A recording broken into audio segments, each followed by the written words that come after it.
welcome back to the podcast, everyone. Today, I'm with a guest that's honestly a long time coming. She was in the studio about a month or two ago, and I realized that I knew who she was. She was a guest for one of my clients. I had seen her work in a museum, the Bellevue Art Museum, and she also helped paint the Black Lives Matter mural in downtown Seattle. So she's an artist, she's a muralist. She may claim it or not, but she's also a podcaster and a YouTuber. And she also has a medical background as well. It's my pleasure to introduce Aramis Insta. I'm happy to be here, Blake. Yes. Thank you. I'm not claiming that. I'm not claiming It's crazy. I've actually been a fan of yours for a while, so it's funny. Like I had the people that kind of walk into this space to do podcasts. It's kind of it's funny. I would have never thought that you would have just walked in here. Yeah.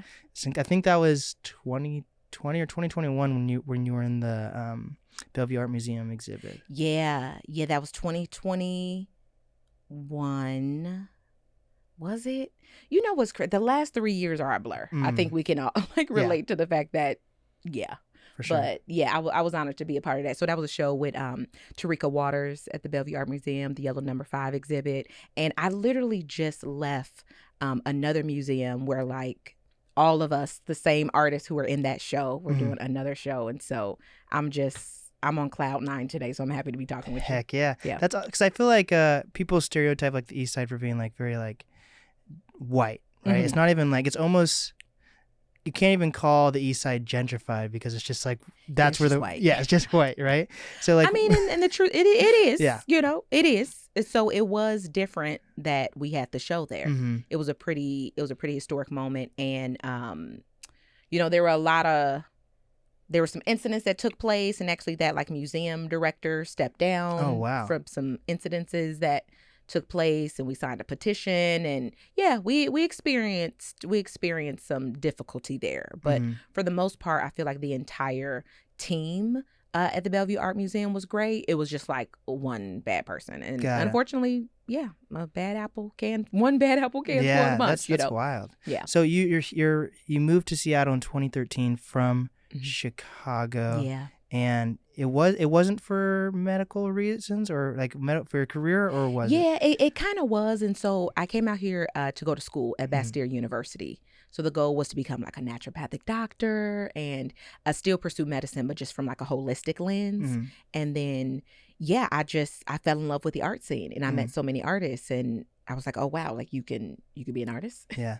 What was your first experience with that? Meeting I think an artist? coffee shops, honestly. Okay. I was, so I actually came out here with my boyfriend at the time, now husband, Andy, and we were on being married, I guess. Right. It's been I don't even know. I don't know. Oh, wow. I don't even know.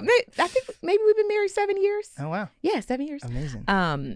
But so we came out here and we were at some coffee shops. I think I actually remember being down at Pike's Place and just seeing the art up, and it was smaller pieces, and it's I mean, of course it was beautiful work, not taking anything away from it, but it kind of just had a little card on it, a handwritten card, and they're oh, this is $75, and I'm oh, okay. I'm this seems like a just sort of kind of everyday normal person. They have their artwork up. It's maybe a painting of some Seattle landscape or some trees, evergreen trees, which I absolutely love in the Pacific Northwest. So I was okay, this is interesting, Went to some art events. Oh, actually, one of the first art events that I came out here that I attended was at Mopop. Okay. Actually, at that point, it was still the EMP museum. Yeah. Yeah, and so it was one of the, I think it was Doomy had did it. Actually, he's a hip hop artist. His stage name is Dre's, but his name from is Seattle. Doomy. Yeah, born and raised from Seattle. He Okay. actually moved to LA now, but he actually did some work with Macklemore, and has his music in movies and stuff. wow. And so he actually did an event called Through the Eyes of Art Okay. at the EMP Museum, and this was back in 2015, either 2015 or 2016. I ran into NDRE there. Okay. It was Wow. crazy seeing her. Like, it was just, yeah, it was wild. It was an incredible exhibit, music, art. Yeah. And like, they had this section where all the artists had their artwork on easels.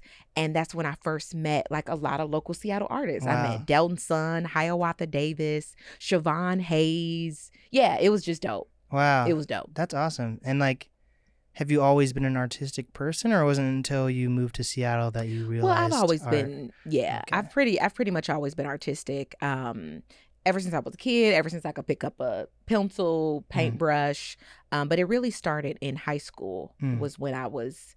I felt like my creativity was cultivated in high school. Like, I had great art teachers. Like, shout out to the art teachers out there. I feel like, man, teachers don't get enough love, but they spend actually more time with the kids than I feel like parents do sometimes. Oh, like, wow. Yeah. you know, you just, like, so much of your life is in school when sure. you're young, you know, and so they have a major impact on kids. And I just even think about kids who were told they couldn't be something by their teacher, you know, like that has an impact on kids' mental state, you know. But my teachers were really I can't believe that actually happens. I feel like know, I've like, never heard that. When people say that, I'm like, what? I'm like, she's evil. Like, well, what teacher? Why are you a teacher like, at that why point? would you tell? It's crazy. It's crazy. Yeah. That's wild. It's wild. It's wild. So like I actually, one of my favorite types of people to interview are people from Chicago. Okay. Whether they're on tour or virtually. I've had probably over 10 Chicago artists. You get it. Yeah. And like, hey, Chi-Town. Yeah. So like, what was your experience growing up as like? So you're talking about like the teachers are pretty supportive, but like, what was your experience with like the art scene, whether you're in it or not, in Chicago? Yeah, I definitely don't feel like I was in the art scene growing up. And so I love Chicago. I just need to say, like, Chicago is my home and it will always be, you know? Yeah. And so I was raised on the South Side in the suburbs. And so I had a really good, what's crazy now, I feel like Chicago, like the suburbs is kind of changing a little bit. It's getting, it's becoming a different energy in the suburbs, but when I was there, it was giving suburbia purely through and through, you know. And like, whenever you would want to have fun or like go to the club or like do something wild, you would like drive out to the city, you know. And so for me, so I went to Homewood Flossmoor High School. And the teachers were really supportive, and like we had an art school. We had like art programming. We actually had an ice rink at our. We had an ice rink, so it's like for like gym, we would actually ice skate. Like the school, it was a it was a quote unquote blue ribbon school. That sounds amazing. It was really nice. We had swimming, we had like a pool, so we did all the things. We did ice skating, swimming. The school was very diverse. Shop, you know, we would work like with wood and just different things. And so it was a really great school. And we actually, I remember my mom and my dad, we moved so that we could be in this school district. Like my mom was really particular about us having good school and having a good, man, like shout out to her, shout out to her. And I think school is important, and maybe not even school per se, but just a person's surroundings, their environment is everything. And I didn't even know that as a kid, right? You're not even thinking about that, but like, I'm just glad I'm glad my parents were, and I'm glad that they thought about that. Cause like my high school prom day ended up being my husband. You know? So like, so you guys moved to Seattle together and everything? Wow. Yeah, that's my guy. That's my guy. That's my like A1 day one. Dang. And are you an only child, or do you have siblings? I'm not. You know, so I have a sister. It kind of felt like I was the only child for a little bit because so we were actually, I feel like my mom was always taking in family members, which was so great because she's just so caring. But so I had lived with a series of cousins for years, but I always had my sister. I have an older sister. She's about 16 months older than me. So she was just one grade above me. She was a little bit on the wild side, a little bit on the wild side. So she left home at 16, and she lived with other family members at that time. And so, so my high school experience, I kind of was raised like an only child in my high school experience because my cousins had left. They moved back with their mom, and then my sister left. And so, so it was just me in the household, specifically after after like 8th grade. And they were pretty supportive of like, Yeah. oh, cool. Yeah. And like what's crazy, my dad, like me and my dad, we would just like sketch and draw at the kitchen table, you know. He was always artistic, but his thing was music. Right. He loves, and I love music to this day because of my dad. Awesome. So we had a basement and he would play music in the basement. He would play the bass guitar, the piano. Oh, wow.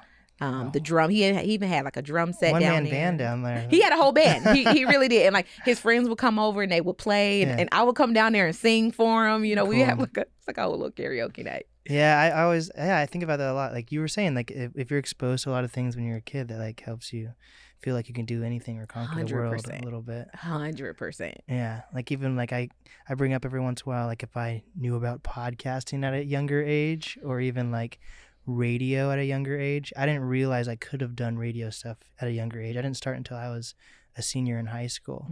So I feel like the experience I could have gained earlier on about learning about radio programs or whatever. 100%. Well, it's how you said, it's about that exposure, you know. And sometimes like we don't know what we don't know. Yeah. And then you see it and you're like, oh damn, like I actually you know, like I actually love podcast producing. Yeah. But for us to, and I think I was talking to somebody else about this too, about, you know, like we hear about like representation matters and stuff, and like, and of course it does, but I think it comes down to a diversity of representation in a diversity of fields, because especially for like little Black kids, you kind of think, especially for like men, it's like either rap or go to the league. Yeah. So it's like if you only see that, you like, okay, man, but what if I don't like sports? And what if I don't want to be a rapper? Like, what if I actually really like anime? Yeah. You know, but then you go meet somebody who does anime and you're like, oh, wow, this is possible for me, versus feeling alone and weird and isolated because you aren't the same as this monolithic view that people try to paint for like Black people. For sure. You know? For sure. I feel like, I guess when I was growing up, I had this like poster in my room that had all these like Black inventors from the first one to like, wow. But I think it ended in like, maybe the 1990s. That's when it went up to. But like still like having that in my room, that kind of inspired me to like, I guess I never really thought I had to either be a rapper or an athlete. I was surrounded by athletes, but I never felt like I had to be an athlete. So yeah, I guess exposure is key then. It is. Yeah. So how'd you decide to like get into like the medical industry? Well, definitely my mom, you know, so she was a nurse. Just about everybody in my family, actually. My uncle, my aunt, she was a nurse practitioner. My husband's parents, his dad is a doctor, his mom is a nurse, and his sister-in-law is a OB-GYN. Her husband is a pediatrician. Like everybody is just like in medicine. I mean, of course they weren't back then, but now, yeah, it was just how we said exposure, right? Yeah. So that's like what I saw. And yeah, it just felt normal. But also like I did want to help people. I still love helping people. And I felt like here was an avenue for me to do that. Yeah.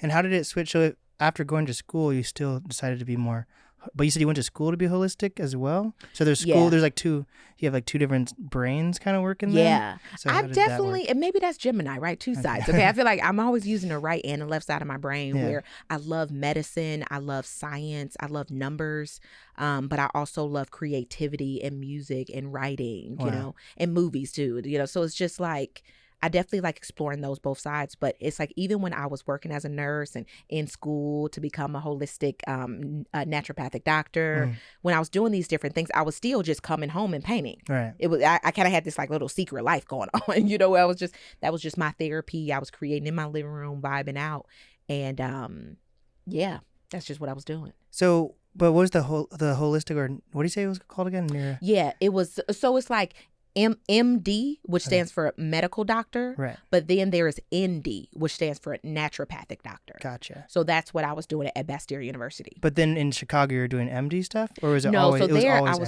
was still working as a nurse in Chicago. Okay. Yep. But actually, I actually did go to Loyola for a minute, for about a year to become a nurse practitioner. Got it. But in Chicago, I was practicing as a registered nurse. And that relates to going to Bastyr, or is that total different fields of medical? I would say it's different fields, but it's still medicine. Got it. Because it's interesting. In Chicago, I was working as a ICU step-down nurse. So I was working in critical care. So we using every modality in the book, every medicine possible to help this patient because they're like in a critical state, Right. you know, versus like naturopathic medicine is more holistic, it's more long-term, it's more preventative, and it's more complementary to the sort of harsh and invasive methods of Western medicine. Got it. You know, so I was trying to make a transition into something that felt more holistic. Got it. And so that's where I had moved from Chicago to Seattle to go to school. You just feel like you saw too much stuff, or you just didn't believe in how that? I how felt things like were I ran, was or? meeting people too late in life. Got it. Like when they were coming to our unit, they were kind of on death's doorstep. You know, it was like we were trying to like help get them to this sort of baseline of stability. And I'm like, okay, well, if I felt like I wasn't really making an impact, you know, I was like, okay, I feel like maybe I can help people if I can get to them before they become a diabetic, before now they have to be on this insulin drip, before, you know, so I was like, how can I help them before it's almost too late, you know? And so that's when I started to learn more about preventative medicine and like nutrition and like a holistic lifestyle and yoga and meditation and all these different things. And I'm like, oh, like, okay, maybe we should start doing this before we actually get to that sort of systemic toxic place in our body where now it's just like, got it. Yeah. You kind of done at that point. Right.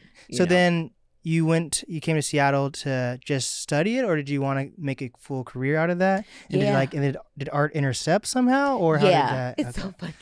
These are great questions. I'm loving it, Blake, because it's crazy, right? Like when you think about it, I'm like, it's kind of taking me back to a time because it's been 10 years at this point. Packed up the truck. I was like, babe, I'm moving to Seattle. He's like, okay, we're moving to Seattle. I was like, okay, no pressure. I didn't want to pressure you. And so I was moving out here to Seattle, and I was going to school to become a naturopathic doctor while still working as a nurse out here in Seattle. So it was like, okay, I still have to pay my bills, right? So what was the game plan? Ended up working at a Northwest Hospital, actually, up by Northgate Mall. Okay. Yeah, so like kind of North Seattle. Started working there, and just started to see more artists, started to connect with more artists, meet more artists. And I was like, at the same time, now I'm living in Seattle, trying to become this holistic doctor, still working as a nurse, but still kind of deep down wanting to be an artist, because that's genuinely what I've always wanted to do, but I didn't think that I could, because the only thing that I was exposed to was healthcare professionals, you know? And so I was like, okay, what if I leave school, still work as a nurse though, so that I can pay my bills and use my nurse income to pay for an art studio. Oh, wow. Because at this point, I'm still painting in my living room and I'm destroying it. Okay, there's paint everywhere. There's paint on the walls. I've ruined the carpet. We barely got our security deposit back on our apartment when we finally moved out 8 years later, mind you, which was a long journey. But yeah, I was like, okay, I think I really want to do this art thing, you know? But before that, the goal was to become a naturopathic doctor and to open up my own private practice. That was really like my vision at that point. And I completely did a 180 and was like, I feel like I can actually help people and help heal people through art. Wow. Because those are the tools that had the most profound impact on me. It's like songs that I listen to over and over and over and over and over to help get me out of those dark places, you know? And so I was like, okay, I think actually maybe my tool will be the paintbrush instead of medicine. And was that like a tough transition? Like, were you debating it for like a long time, or was it kind of like a switch? No, that was a tough transition. It was a 3-year transition. Oh, wow. So when people like talk about like the leap and taking the leap, I'm like, no, you don't got to leap. Like, I don't think leaping, you know, especially of course, and mind you, at this point I was a kid. I was 23. I had no kids. I had a supportive partner, you know? And so when I think about And so it's like, even if this little 23-year-old girl still wasn't leaping, I just think about people who have like parents they care for or kids and like a mortgage and different things. It's like, we sort of hear all these stories of like people out here leaping, and like the practical person out here really can't do that, right? And I also like people to know that like you don't have to do that. That like doesn't have to be your way, and it can be too if you want to. Like if you are like, hey, you 19, you got mom's over here, she's chilling, she's like, hey babe, whatever you want to do, you can live in the basement for some years. It's like YOLO dolo, like do it, Yeah. But if you can't, slowly do the transition. And I think what I would like, I feel like what I did well was that I took my time and I slowly let my art income get to a level to sustain me before I left my nursing job. And I think a lot of people are sort of like leaving their jobs too early. Yeah, for sure. Yeah, know, and trying to like desperately make ends meet with their art. Yeah. Yeah. And it's like, just keep the comfy job for a little bit. Yeah. Stay at the corporate job for a little bit, and like just change your mindset around it. Like let that job be your investor. Whether you a barista at a coffee shop, whether you gotta, clean houses, walk dogs, babysit, like whatever you gotta do. But it takes the stress off your art because it's very hard to create when you when you sort of create from this sort of like desperate place where you gotta make the money from it, I think people can like almost start to resent their creativity or art if they do it that way too. 100%. 100%. And it's like every day, and I still remind myself to this every day. I'm like, girl, this is your life. Yeah. This is your life's work. And I had a whole conversation with Andy about this literally last night. I'm like, oh, so the shit doesn't get easier. Like, oh, it's just going to keep going up from here. Yeah. I keep hitting all these different milestones and different points, and I'm like, oh, I'm never going to arrive. There is no destination. So the cliche when they talk about like, oh, life is the journey. It's about the journey. Oh, they're for real, And I think now we see those. It's like, oh, those are cute, like Instagram, posts and like Pinterest quotables. It's like, okay. And so now we sort of brush them off as cliches. But like 100-something years ago, that was a philosopher statement that was chiseled in stone. Those were like profound awakenings that some old Socrates, Cornelius had in this cave, But for now, it's like, oh, there's like an Instagram quotable, it's like your whatever. Fucking shirt or something. Yeah, it's like no, this is truth. Like life is about the journey. That's a good ass point. And it's like we kind of brush these things off as cliches because we've heard them so much, but we've heard it so much because it's rooted in truth. And so I've let go of a lot, and I'm just embracing the fact that I just have to show up courageously every day on this journey, especially when you are in a creative field, which is the most bravest act, especially in this day and age where everybody has an opinion on what you making or how you live in your life. It feels like an act of resistance to just be yourself and to show up courageously in the world. Yeah, for sure. So with this 3-year transition, did you feel like you left anything on the table, or was it like pretty smooth at the end of it? That's a good question. Left anything on the table as in like, what? When it comes to like leaving your job, like did you feel like you left it at a good place of ending being That's hilarious. I'm a shitty employee. Like, I'm just gonna say, like, I've been blackballed from hospitals. I was 16. Hold on. Wait. So the record show, I was 16.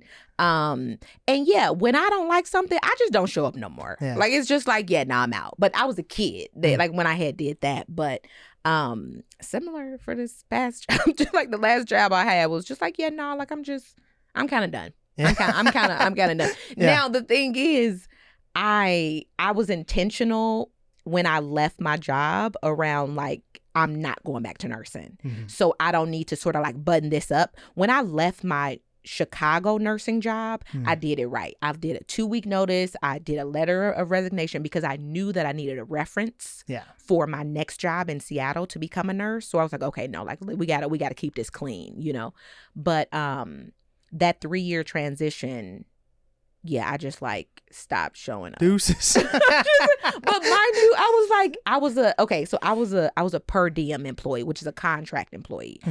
Because I pretty much, this 3-year transition went from me being full-time to slowly decreasing my hours to part-time, to slowly decreasing it to per diem, which is like a contract employee where now you get to pick your own hours and you get to sign up for shifts that you want. Got it. So I pretty much just end up signing up for more shifts. You know what I mean? So I wasn't even on contract with that hospital. So I don't want like the record being like, oh, she just out here yelling. Yeah, I just stopped taking on new shifts at my hospital. But it was a clear decision in my mind where I was like, yeah, no, I'm about to be an artist. Got it. I'm about to be an artist. I'm gonna be my own boss, and I'm about to really try to make this thing work. Heck yeah. And you use some of that knowledge from medical stuff to like, do you still incorporate that in your life? Whether it's just like you said, nutrition or whatever. Or? Definitely. I'm like a hippie through and through. You know, like I'm a tree hugger. Like I'm the sort of. Oh, did you see Kid Cudi's new animation film, Intergalactic? I've listened to the soundtrack. I haven't seen the soundtrack. Well, I just thought it was so creative. Is the movie good? The movie is great. Really? Oh, wow. And so it made me think about it because I'm like, I'm Melody. I'm the girl in his animation film who's like the girl with the locks. She's burning incense. And I was like, oh, this is so nice. I'm like, it's so beautiful to see myself. That's I was like, he just made like the sort of typical black girl who'd be like burning sage, smoking weed, like just chilling, you know, with her like natural hair and like bohemian vibes. So I'm like, yeah, I'm kind of that sort of textbook version of the hippie black girl. Like, it's on Netflix, right? Where did we watch it? I don't know. We watched it somewhere. What's it about even? I literally have just heard the soundtrack. So it's like I would say it's a love story. Okay. But it's a beautiful, I mean, it's like, I feel like he named it perfectly. Like it's this intergalactic sort of animation film of this love story interwoven with his music because it's like the soundtrack of his music, you know? And so I feel like it's his life. I feel like it's his story as being an artist and trying to make it. But she's also an artist too. She's a photographer. And so they sort of both in this art world, which I really love. Yeah. Heck yeah. It's great. I don't want to give the ending or anything. Like, y'all should go watch Amazing. it. You should definitely go watch it. So when you first started painting to make an income, like what were you painting? Has that changed over time? Or? It's actually changing now. Like we're in the middle of a transition right now. But I feel like I was painting what I wanted to paint. I always paint what I want to paint, and I'm really grateful for that. I feel like I honestly can't paint anything else, you know? I can't paint what I don't want to paint, you know? Even though sometimes there's sort of narratives in my mind where like, oh, maybe I should paint this, or oh, this would sell or whatever, you know? But when I sit down at the canvas and like try to make that stuff, I just genuinely can't, you know? But what was funny, in the beginning of my journey, I was making,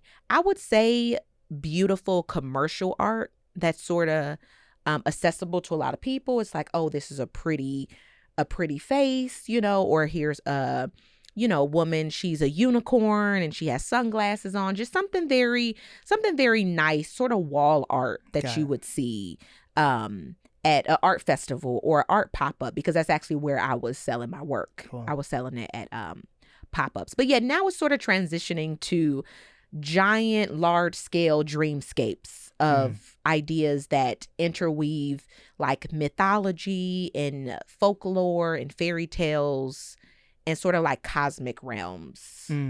Yeah. And so you asked me, did you go to Folklife?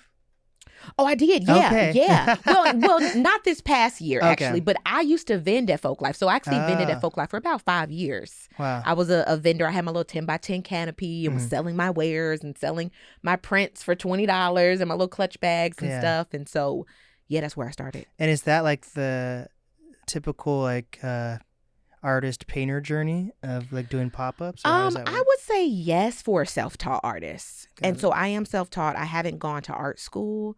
And so I feel like the journey is different for like a formally trained art student who would possibly create a portfolio. They would probably be in like AP art classes in high school.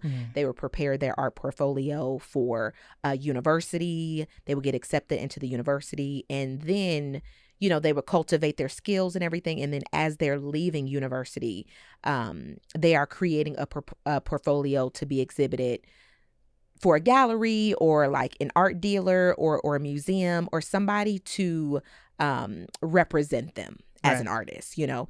And so I feel like as self-taught artists, we're more like the sort of like indie artists, you know, we're like the sort of independent artists who don't have a quote unquote record label, you know, or who isn't like gallery represented. So yeah, I think the starting point is you do festivals, you do pop-ups, you know, you have your work at coffee shops and different cafes around your local city, you know, and yeah, I'm grateful I've been able to transition into gallery spaces, museum spaces, and murals.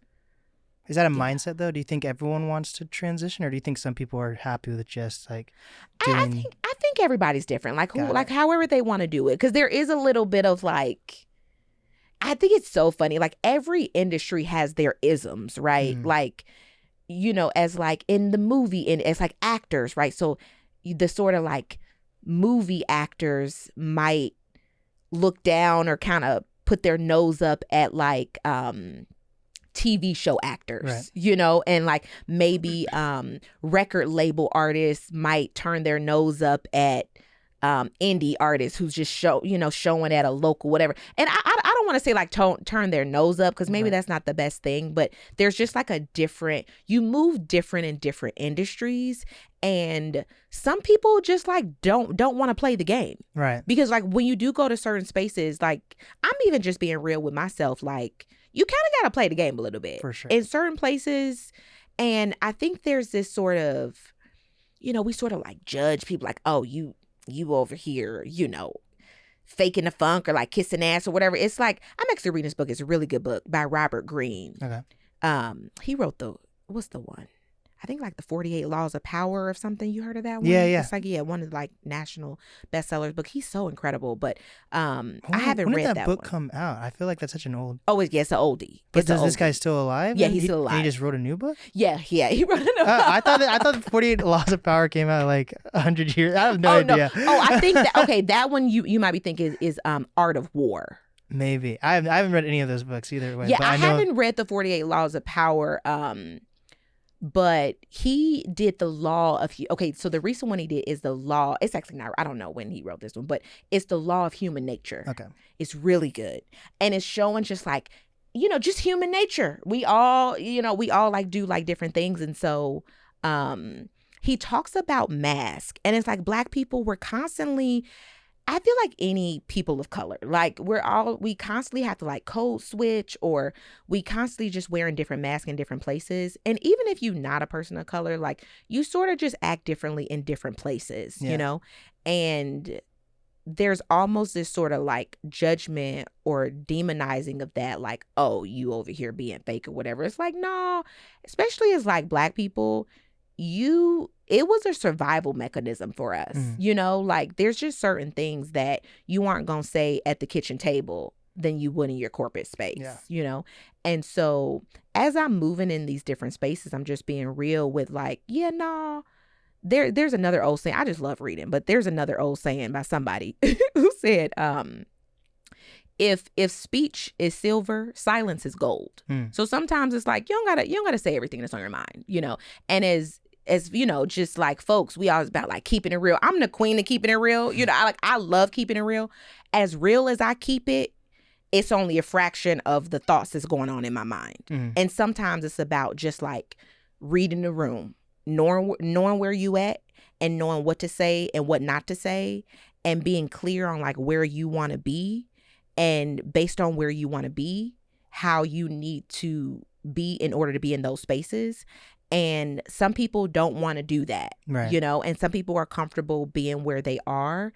And I think that's awesome. I think it's important to just, look, Socrates, know thyself, you know, self-awareness. And so, after a while of doing the festivals and the shows, I just realized that I did want to transition into a place where my work could live outside of me. Yeah. Where like I didn't have to be there at the booth. Yeah. Smiling, shaking the hands, giving the energy, you know, it feels really good to have a support team. And I feel like at galleries and museums, they have an entire team to help you get your work up, and they got marketing team, the booklets and the, you know, the PR. I mean, I just came from like this press event at MoHi at the Museum of History and Industry, and I'm just like, man, this is really nice. You know, when you've been doing so much on your own for so long, it's like, oh, I can receive help. Yeah. I can receive support. And what was that transition like for you? I mean, I feel like I'm living it. Like I feel like I'm not on the other side of it. You know, I think I've just been, I think maybe people do talk about it enough. I'm not sure, because I listen to different podcasts as well, and like I like audiobooks and everything, but I think we underestimate luck. You know, I think that there's so many different things where I'm just like, man, I feel like I've just gotten really lucky. I've gotten, and like, sure, you know, we all want to be self-made and like, oh, I'm grinding out here, like, oh, I'm hustling. Yeah, and like, don't get me wrong, you're like, your girl put in work. You know, sure. She putting in work, she doing a damn thing. But I also am just so grateful. Like, I know that there's a higher power, and I know that there are just synchronicities that sort of fall in place that are lucky moments, but also can be divinely guided moments. And I think where we can come in and be like a co-creator with the universe is where we can what's the word? I don't want to say take advantage, because that kind of sounds bad, but like take advantage in a good way. We can maybe a symbiotic relationship. I don't know. Yeah, but like we can take advantage of it of a good way. We can it's like being very opportunistic, you know? Yeah, I think there's some there's some good things about being opportunistic, right? Yeah, because not everyone can even do that. Exactly. You know, I think it's like, I'm always a person, I'm like, stay ready so you ain't got to get ready. Yeah. You know? And so I feel like throughout my life, I've stayed ready. And so when different things came my way, I was able to take advantage of it, and I was able to benefit from it. Even with the pandemic, like, there were so many structures that I had in place digitally that I was able to make a smooth transition during the pandemic. And I'm very like intuition guided too. Like, if something feels like, oh, it's kind of time to pivot, or like maybe you should explore this. And like, I won't even know why I feel that. I'm like, man, something feels like I feel like I should go to this event, or like, I feel like I should hit up this whatever, you know. It's just like all these sort of like little synchronicities, or the inner voice that I hear, and I'm very connected to my higher self, you know. And so I don't question that bitch. I be like, okay, she said, hey, let me go. Let me go do it. And would you say you're like a business lady? Like, are you? Yeah.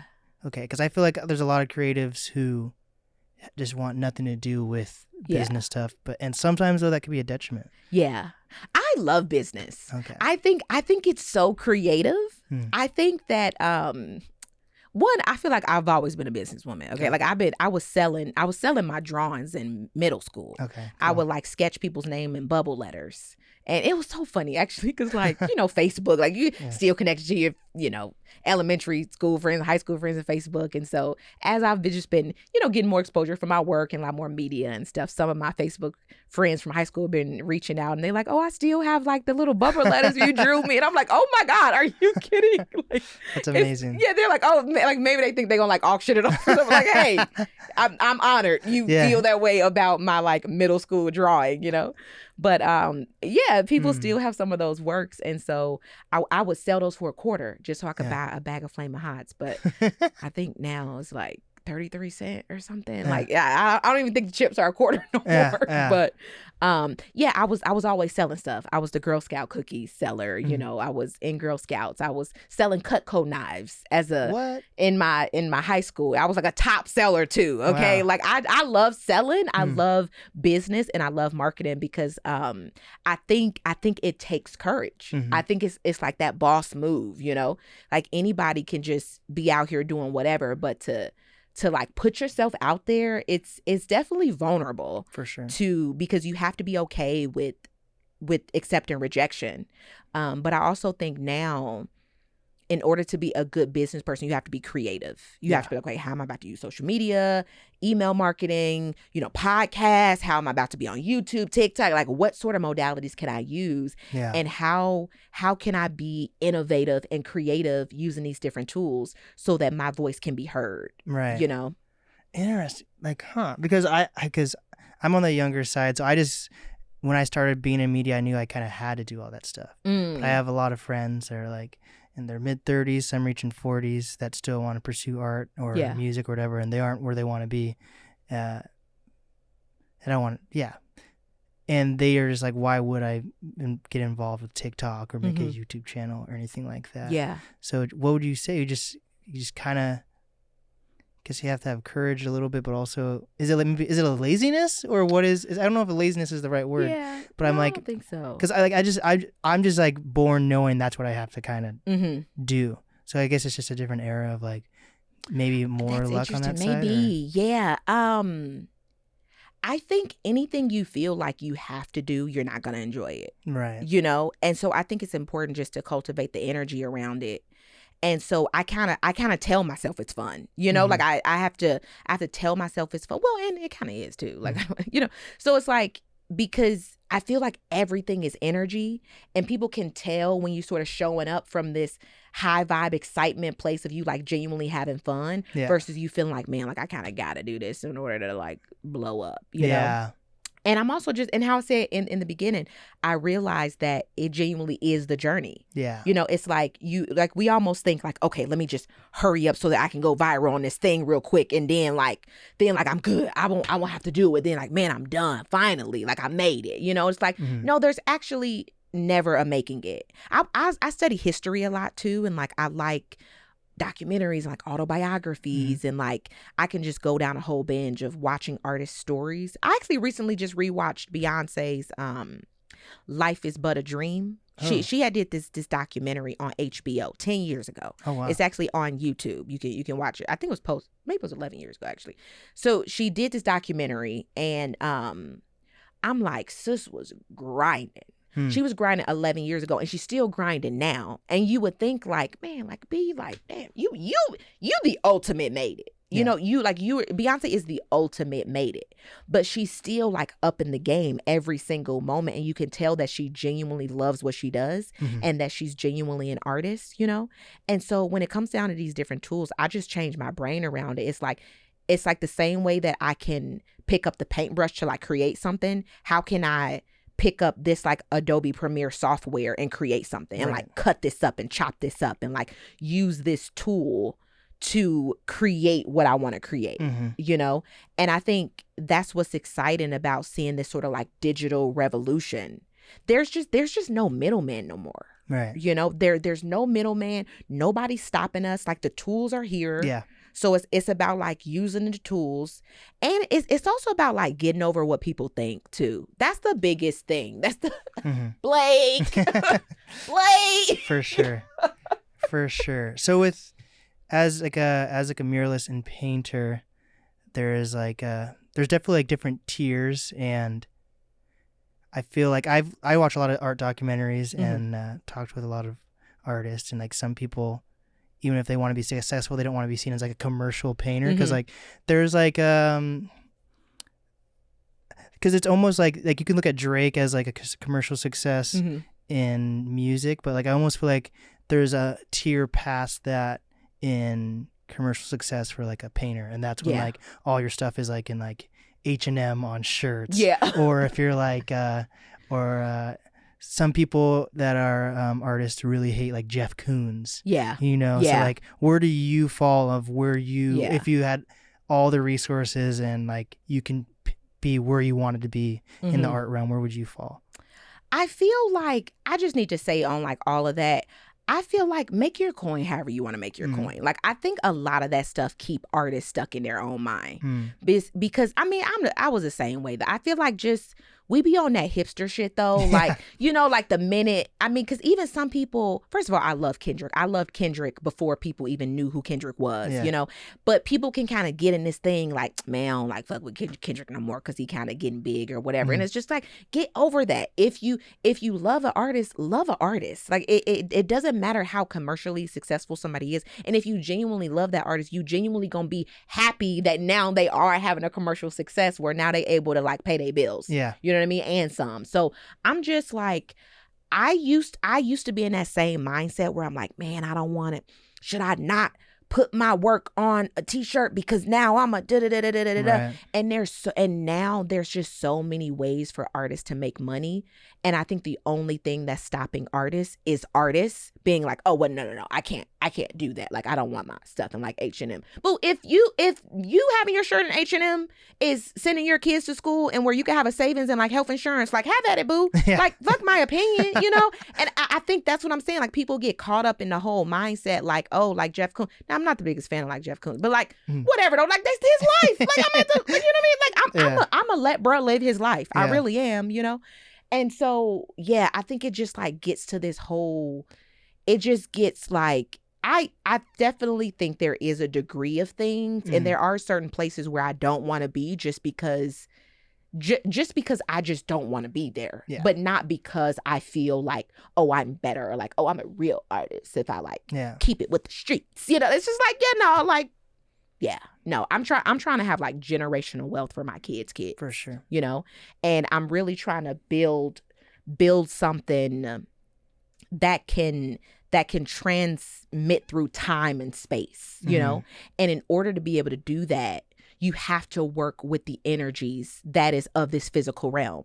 And that's currency exchange. That's money. Yeah. And so when you realize that like, oh, being in this mindset around this artist is less than an artist because they are commercially successful, I think it's very limiting in mindset for that artist, especially if it's something you genuinely want to do. Because like for a long time, I was like, man, I actually kind of do want to put my stuff on shirts, but like, no, like I shouldn't because like, but you know what I mean? So it's like, okay, now you limiting yourself from doing something that you actually genuinely want to do. Now I get it if you don't want to do it and how you seem like you feel like you might have to do something. No, don't do something if you feel like you have to do it. But if it's something that you genuinely want to do and you concerned about, oh, how this might look to the masses. Yeah. You are wasting your time and you are wasting your energy. But for me, and so just to answer your question, like where I want to be in that realm, I do want to be a museum exhibiting artist. I feel like I love how museums are like archival vaults of our history. You know, like I watched the movie with, and people, you know, critics feel how they feel about the movie, but whatever. The one with, what's his name? George Clooney. And like they had raided the art museum, like they stole the art. It was like art heist. Or something. No, those are good too. I love them, but no, Ocean's 11. That's funny. It was like a war movie. It was like during like the Vietnam War or something. Like it was these art thieves. Like they literally went and it was this art heist. They like stole all the art, and it's like that's the most important cultural artifacts of a people's history is their art. You know, it's like whenever we go back in time and like try to understand a culture, we look at their art, their jewelry, their ceramics, the pottery they had, the wall, you know, the drawings in the caves, you know. So I want to be a part of the vault in time. And I feel like museums do a great job of archiving that work. Now, people can feel different ways of how they feel, and like a lot of stuff is in vaults in museums and people can feel like, oh, you know, that's the way a lot of billionaires move money is by buying art and collecting art. And like, yeah, there's a whole how do you feel about auction houses? You know, I would love to build it. I would love to start my own auction house one day. I feel I have a complicated relationship with auction houses. I don't know, maybe just as like a Black woman, being a part of the African diaspora, just the idea of auctions. I just to know that like my people were like on an auction block, and like that's part of the reason I don't even like zoos. You know, I feel like our people were like in cages and were like observes like zoo animals and just like, yeah, it's a complicated relationship. Just when I look at it from that lens, but when I look at it the current day lens, I don't like the fact that the artists are not receiving the income from those art auctions. Yeah, you know? I heard I don't know. I heard this argument when I was in Texas. They were saying, I forget the girl's name. I was in a group where like we're all hanging out in a hot tub, and randomly art got brought up. And like this is like a perfect story. Like we're all hanging out in a hot tub. And, like, and like, it literally like made me want to like get out of the hot tub. Though. I got out of the hot tub actually. What was she saying?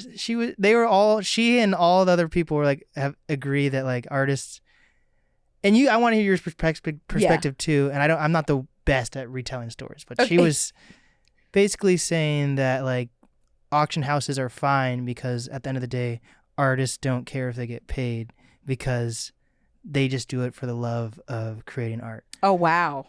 And I was like, wait, what? Yeah, no, that's a hell no. Yeah. That's just as an artist, that's a hell no. Now, of course, we love to make art and we would make art for the fun of it without a doubt. I mean, because that's what we do for years, you know? But when it feels like another level of exploitation when somebody is profiting off something that you've created and you aren't receiving the funds from that, you know? And so I feel like there is a good, okay, so that's the downside, right? I think the good side of art auctions is that it can boost an artist's career. So if a painting sells for a certain rate, say it's, you know, $250,000, it's $250,000. And so now that artist has that sort of status where now that is the sort of new going rate for their work. Now, not always, there's a lot of different things that sort of go into play about that, but it does boost an artist's career.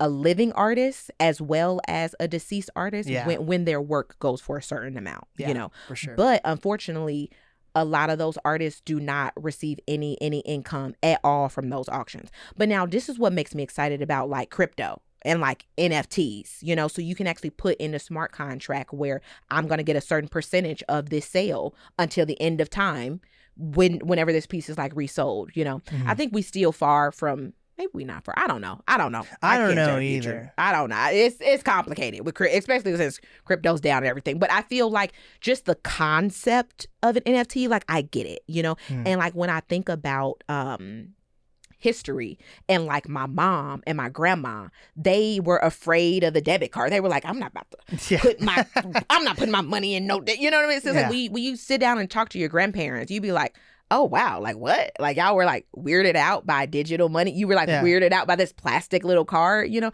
And now, who fucking carries cash? Yeah, my mom randomly made fun of me the other day for having change in my pocket. I was visiting her, and I was like, wow. The first thing you say after seeing me in, like, a month, you're like, you have change in your pocket? I was like, who has change? Right? Who has change? Like an actual, it's like, first of all, who has paper money, let alone change? Yeah. I mean, I kind of do carry change, but whatever. I don't like seeing just random, to me, that's money on the ground. Yeah. You know, like I'm about to pick that quarter. Like if it's a quarter, I'm going to bend down. Yeah. I'm going to get it, you know? For sure. Do you watch a lot of, like, I forget, there's this one art documentary I watched. It's like my favorite one where they're talking about like art resellers and like Jeff Koons is in it and all this. I think his dad was in it too. And his dad lives like literally like I think in the forest with his wife and they paint like their house every other day. Oh, wow. Have you seen that? I haven't. I would love to see it though. It's such a good, it talks about like auction houses and stuff. Fuck, I forget what it's called, but there's kind of creepy. I might have seen that though, but I don't remember his dad's house and like repainting and stuff, but I did watch a documentary. But this one was talking about scams and how people like fake the masterpieces. Oh no, I've seen that one too. I forget what this one's called. It's really good, but it's basically all about like auctioneers and like auction houses and like it is kind of creepy though, like how like these like I don't want to say hoarding is the right word. If you like art, you like art, but like a lot of these like well, and it's very the thing is like it's another world that a lot of people and even artists don't even know about. Yeah, and I've went down the rabbit hole to intentionally learn about this side because it's very elitist and they also keep it quiet on purpose. You can lease someone's art. You can buy someone's art and then lease it to a museum and make money from that. And shit. Yep. Like, that's all. That's just kind of wild. It honestly is. Yeah. And so that's why, like, I have a push and pull relationship, because I'm also like, man, am I hoarding? Like, I got a lot of art, there's just, and it's like, we all like different things, right? Like, some people who have like crazy, like, shoe collection, crazy sneaker collections, sure. They got their whole thing. So everybody's going to have their own thing. But I feel like art is like the one thing where just artists don't get like royalties from it, or like is constantly getting income from it. Mm-hmm. And so that's why it's just so important to have a good team. It's really good to have like good collectors in the beginning of your art career, have people who are like on the journey with you and who aren't doing this sort of like exploitative, just like quick flips, because there is a whole game in the art world where people like literally flip art the way that they flip houses, And so, but also I'm the person, like, live your life. I'm not here to judge people, but I just know as a living and working artist. Yeah. Yeah. How does that feel to be like a living artist that's making money from their art? I feel grateful. That's awesome. I really do. I really feel grateful. I feel blessed. I feel like an alien though all the time. No, I just feel like I'm just so grateful to be on planet Earth at this time. Like, for me to be on planet Earth where I can actually make an income as a full-time artist, as a living, working artist, as a Black woman, as an elder millennial, like whatever term, you know what I mean? So it's just like, man, if I came on planet Earth just 60 years ago, it just wouldn't even be possible at all. Right. It just wouldn't even be, or I would have to fight tooth and it would be just extremely, extremely difficult, And so I think that is what excites me about all these different tools and platforms and technologies and stuff. I'm just like, oh, I literally came down here when it was Candyland. It's like I came down here and, just the ancestors and all my guys were like, girl, go get it. Yeah.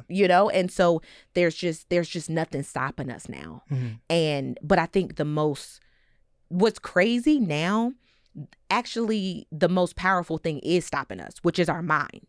So there's so many different things that we can do. But if you have somebody's mind, you have their everything. Yeah. And there's a lot of these tools, unfortunately, have our minds. Yeah. They have our attention, they have our focus. And if you aren't implementing a system, like an actual ritual or boundaries and limits with yourself with some of these tools, you will lose your mind. Yeah. You will lose your time. You will lose your attention and your focus, and you will lose the opportunity that we have now in 2023 to be whoever you want to be. Yeah. So it's crazy. It's really crazy. 100%. Yeah. So what is coming up for you? You're about to do some type of like gallery stuff. Some sort of. Yeah. Well, I'm super excited. So at the Museum of History and Industry, they're doing the 25th year anniversary of the Nettie Award. So the Nettie Award is one of Washington State's largest grants. It's a $25,000 award. Oh, shit. And so I won that back in 2019. What? Yeah, it was crazy. Changed my life, like everything. Like the money, what I used it for was for me to get a bigger studio. And I also saved that money. So I was like, okay, if I don't, the studio's rent is expensive. So if I don't make it, I'll have this cushion money from this grant. And it really helped me in my career, But they've been giving out that award for 25 years. And this year marks the 25th year anniversary. So all of the past winners over the past 25 years are doing a big group exhibition at the Museum of History and Industry. And I'm honored to be a part of that show. So I have a giant 9-foot painting up of nude self-portrait of me and sheep and aliens and rivers. Dang, how long did that take to make? About a year. Oh, wow. Is that the biggest piece you've ever done, or? It's not. The one that was at Bellevue Art Museum was the biggest piece that I had ever did. It was a 10-foot by 10-foot painting called Chocolate Milk, and she was a purple woman, and there was a purple cow, and poppy flowers, like the opioid crisis. There was a whole lot of symbolism in that piece. A lot of my pieces of that scale have a lot of symbolism, but and actually that was supposed to be the painting that was supposed to be up at the show, but it was too big. It was just silly. It was too big for the gallery. So when the show hasn't happened yet, or it opens June 9th. Okay, and then how long June 4th. Sorry, where did I get June 9th? They kind of look the same, 9 and a 4. They just erased the top. That is so weird. Like, there's nothing happening on June 9th. Anywho, June 4th. Okay, it'll be up from June 4th to September 6th. Oh wow. Yep, you can go That's see it cool. anytime. So when people are artists ever at a gallery where they've like done their work, like is there ever times where like someone can walk in and meet an artist when they're... Definitely. So the opening receptions, Got that's it. usually when you can meet the artist and see the artist. And so we aren't doing a public reception for this. It's a private reception only with like the artist and the family and the sponsors and the Banky family. The Banky family is the sponsors of this show and an exhibit and award. They actually fund this award. It's actually the Nettie Award is named after the brother of the founder. His name is Ned, so they call, and his nickname was Nettie, so it's the Nettie Award. Got it. And so the family, Banky family, they will be there. They're the sponsors.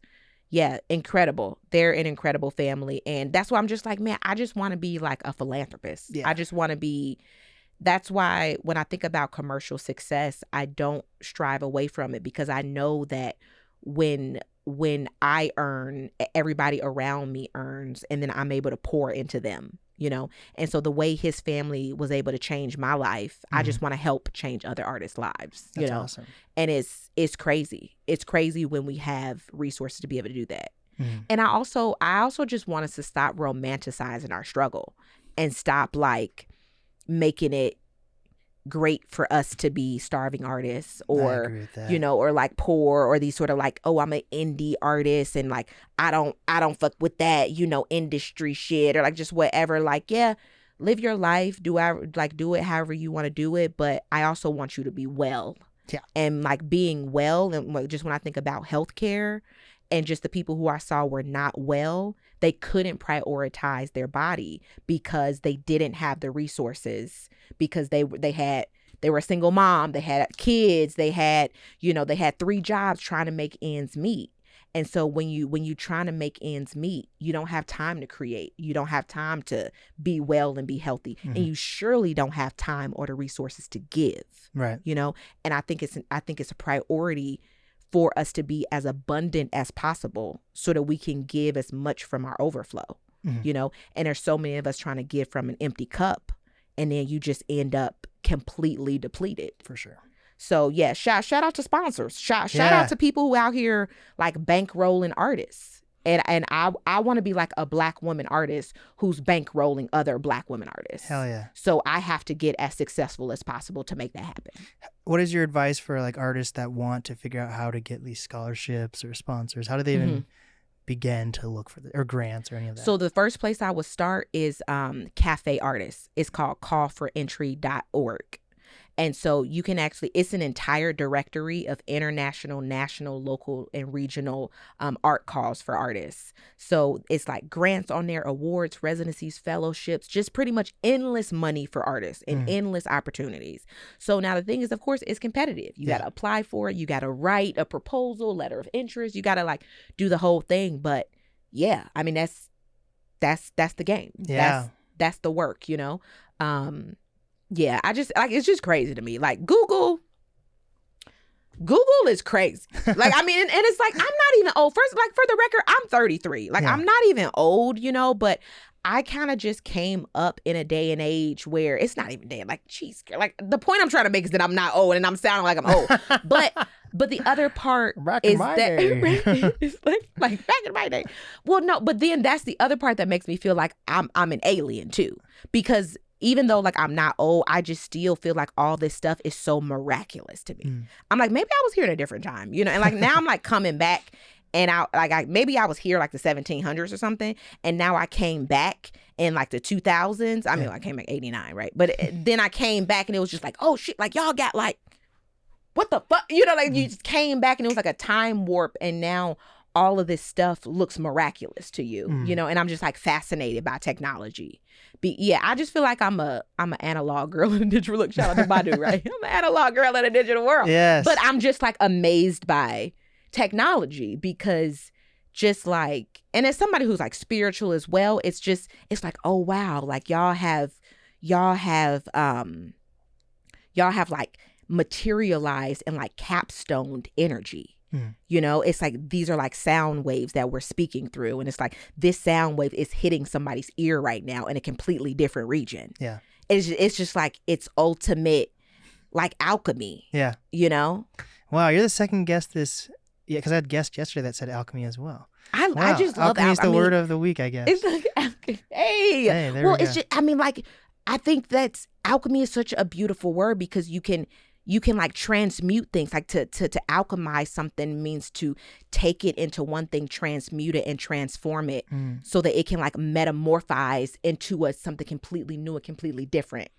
It's the ultimate form of magic. Yeah. And so I feel like these technologies is like now we can be magicians, but we don't have to like enter some secret cult or like do a blood sacrifice. So, you know, it's like, oh, you can only learn how to do the alchemy if you are this, you know, tinctures and shit. It's like, no, actually, we're all magicians right now. Fuck yeah. Hell yeah. It's crazy.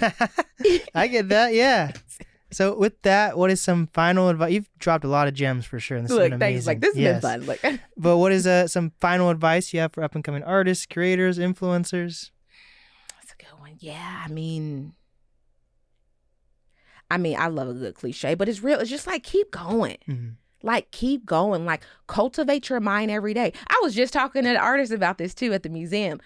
Cause like you get frustrated, right? You just get tired. And you're just like, I'm over this shit. Yeah. And then I had thought about it. I have like epiphanies every day. So I guess my husband said, he's like, babe, you got to stop calling them. Like if you have them that much, they're not epiphanies anymore. Yeah. But I just be having downloads every day. And I'm like, oh, it just like hit me. I thought like, okay, how often do you brush your teeth? And I'm like, every day. It's like, oh, so how often do you have to cultivate your mind? Every day. So I was just getting tired. Like, damn, like how much meditation do I got to do? Like how much work, how much mental work do I have to keep being courageous every day? I got to show up every day. Yeah. And it's like, yeah. How often do you brush your teeth? So it's like, I'm getting comfortable with the idea that like every day is going to be work. And so it's not about trying to figure out how easy it's going to be. It's about how courageous can I show up every day. There's like the Lord's Prayer or something, not the Lord's Prayer, but the Serenity Prayer or something. It's like, God, please grant me the, man, it's so, but it's like, it's like, grant me the courage to accept the things I can't change, and the patience to withstand it, and the wisdom to be able to know the difference between the two. I'm so butchering that, but like the people who know will know. Okay, I feel like whoever knows the like Serenity Prayer will know, and it's just really about like just grant me the courage to keep going, because that's what's gonna take you. You genuinely gonna have to show up every day, and it's not gonna get easier every day. If anything, it's gonna get harder. And the more people who see your work and creativity, that's when it keeps getting harder. Yeah, you know. And I'm sure, like for Beyonce, I just be thinking about like, man, it must be hard for her to make a change. You know, like imagine if now Beyonce want to like release like a full like reggae or like country album. I don't know. You know what I mean? But she did though. Exactly. She did. Exactly. That dance album was filthy. Like I just love the Renaissance album, and it's just like, imagine just how much courage it takes for you to even be able to change. And even for painters like Kehinde Wiley, and I love his work and his style of like large scale portraiture. Like imagine if he wants to switch it up and do like abstract work now. Like now he just want to be like splash and shit, doing straight up like Jason Pollock type work. You know? And it's just like, the art critics would like tear him to shreds. But to be courageous, that's what we have to do as artists though. It's like we still have to show up every day, and like the more eyes that are on your work, the harder it's going to be. For sure. So if anything right now, bask in the smallness of like wherever you are. I was even thinking about my YouTube channel. Like I'm like, man, as my channel keep growing, I get nervous about the more people who's like, whenever people tell me to watch, I'm like, oh shit, like, oh, like, cause I be sharing secrets, you know, I'm like, oh wait, like, you know, the minute you realize like more people watching, you're like, okay, let me unlist that video. We was just even talking about that. So it's just like, it keeps getting harder, you know, the more eyes to see, it's gonna get difficult, you know? Yeah. So even when you small, when you in that waiting period, like just master your craft. Yeah. Keep getting better and enjoy that process when you can just play with nobody watching you, because when the eyes are there, it gets even more complicated. For sure. So just keep going and keep cultivating your mind. Hell yeah. What is the easiest way for people to reach you? aohamer.com. That's my website. That's where everything is. And you can also do aohamer.com/links if you're looking for my YouTube, my shop, my Patreon, and yeah, everything else. Hell yeah. This has been the NAST podcast with... Hey, Aramis. This was fun, Blake. Thank you. And we did it.